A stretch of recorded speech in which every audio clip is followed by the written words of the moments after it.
Hey there. Welcome to the Marketing 101 for Small Business Owners podcast. My name is Philippa Channer, and I truly can't believe that we are already past 50 episodes of this podcast. Right now, we're recording episode 52, and this has been an incredible journey for me, and I'm honored to be able to bring you marketing tips and advice each and every week. If this is your first time here, this podcast focuses on marketing advice and guidance for small business owners. Here, you'll learn about everything from organic content marketing development to the different paid advertising options and everything in between. I package the information in short podcast episodes, which typically last between 20 to 14 minutes. And I present the information in the form of small marketing mini-series. So each month we have a different topic to share on, and we'll spend the entire month really just digging deeper and expanding on that particular topic. Now, this month, we're starting off a series on holiday marketing strategies that all small business owners can deploy with little effort. So we'll explore different marketing tactics that we can try during the holiday season to really drive awareness and encourage purchases of our most seasonal products and services. So if you find yourself with a holiday special and you want to share with the world, then get ready to learn how you can start marketing your special today. All right, so let's start this series by addressing some of the most seasonal marketing trends that are out there. Now, marketing trends are constantly changing and evolving. This message will discuss new marketing trends that we expect to see this holiday season. Now, in recent years, social media's rise has changed how we really market our products online.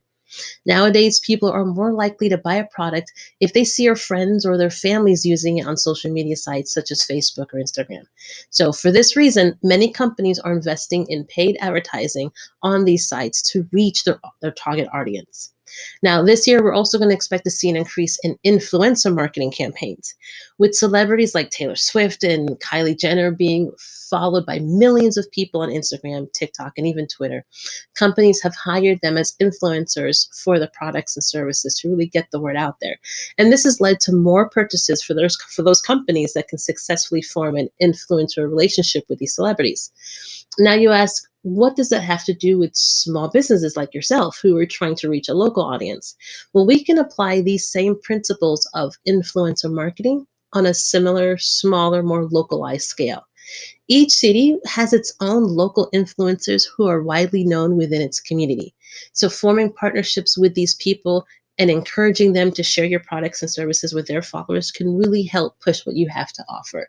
And so, there's always the high school, the star athletes, the popular people who have Instagram or Twitter accounts or even TikTok accounts, and they're doing successful on them. It's easy to find out who those people are and connect with them. So we can also expect that there's going to be an increase in video content as it becomes more accessible with new technologies being invented every day. So video content, as we know, it's the most influential and marketing tool there. Being able to produce and put out a video that advertises your brand and your product or service is key. And video content is easier for people to consume than long form text, which may lead to higher conversions from marketers who use these tactics. So if you have the ability and the resources to put a video out there, I highly recommend you take advantage of that opportunity. So, the takeaway from these trends that I would really want to stress is the importance of creating ways for your active customers to share their experiences with their friends and family. Maybe create a shareable social image that can be downloaded and shared easily. Create a challenge for people to share images with your product or a video sharing about your experience to earn future discounts. And I also want you to consider connecting with local influencers. That would be a good fit to share your content and tap into their followers. So those are just a few trends that are on the rise this year. What we need to do now is start formulating your marketing campaign for this year based on the trends you're most comfortable with. So there are many ways to get a head start on your marketing campaign for the holidays. One of those ways is to look back at previous holidays and see what worked and didn't work for the different campaigns you've tried out. If you didn't have a strategy before, now is a good time to start and building that legacy and building some experience that you can look back on. You can also look at the social and website analytics. that you've had over the past few months to better understand what media channels were the most effective and engaging. Where did most of your customers come from and engage with you the most online? By directing your content to those channels, you would want to use this information to ensure that you get the most coverage for your holiday marketing strategies this season.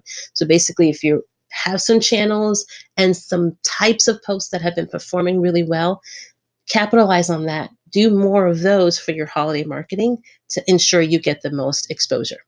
And then lastly, you can also take a look at your competitors. See what they're doing. What can you learn about their holiday marketing from last year? Can you see the different types of posts that they shared and which ones seem to get the most engagement and comments? See what sort of tactics and tools they utilize and consider if they would be effective method for you to employ as well. Now, whichever way you choose to be inspired for the foundation of your holiday marketing strategy, you want to make sure you are taking the time to plan it out so you can stand above the crowd. The holiday season seems to be flooded with everyone posting and sharing their specials. So the key is doing what you can do to make your content really stand out. Every year, marketers have to think of new ways to make their marketing campaign stand out. So here are some tactics I also recommend you try out. When it comes to your content that you're creating, be it either social media content or long form content, you want to use visuals. Visuals are a great way to make your marketing campaign stand out and get attention. It's easier for people, and it's easier for people to gravitate to, and it's an easy way for people to understand what you're trying to say, and it's also an excellent way for them to engage with your content. It's important that you create an interactive experience when you're trying to market your product or service. This will help people have more fun while they're learning about what it is you do, and it will help them remember what they're learning later on down the road. And then last thing you want to try and do is generate a response from your audience. People can more easily recall social experiences that they really engage in. So you want to create a post that encourages your audience to respond. For instance, you could post an image of a popular holiday movie and ask people to reply how old they were when they first saw that movie. Even better, you could find a way to tie that movie into what you're promoting this during the holiday season so there's a deeper connection and people can relate to that movie or that experience, that memory with your product or service, and that can encourage a sale. So, a holiday marketing strategy is a marketing plan to promote products or services during the holiday season. And it's a great way to increase sales and boost customer loyalty. There are many holiday marketing strategies, and the few I mentioned to you today are just scratch the surface of what's available for you out there. But don't worry, I have more messages for this series that really expand on holiday marketing strategies that you can try out this season. Next week, we're going to be getting deeper into the recent trends. I talked about some trends earlier in this podcast episodes, but that again was just really scratching the surface. So next week, we're going to dig deeper into some of those trends that you can be aware of and see how you can ride the trends wave this year. And later on in the messages, I'm going to touch on some marketing strategies to avoid during the holiday season, some things you don't want to do, some mistakes you want to avoid. So you don't want to miss out on those messages. And as a reminder, I want to make sure that everybody is comfortable and confident in their marketing strategies that they're developing. So if you ever feel like you need to talk to an expert about what you're doing and what you're planning and where you should be pivoting, I would love to sit down with you and hear a little bit about what you're going through and what visions you have for marketing for your company. So schedule a free consultation with me so we can get to know each other and maybe work some of these little challenges out for you. And last thing I have is I really have a favor to ask of everybody. Please, if you haven't already done so, make sure you're subscribed to our podcast wherever you're listening to these messages. And I also want to ask if you can leave a review if you haven't already done so. That really helps us get an idea of how we're doing with the content we're sharing with everybody. And it also helps to spread the word and get more people on the platform and engaging with our content. So that would mean a lot to us if you could do that. So until then, you guys have a great rest of your week. Have a great weekend. And I will see you next week for our next message in this holiday marketing strategies series. See you then.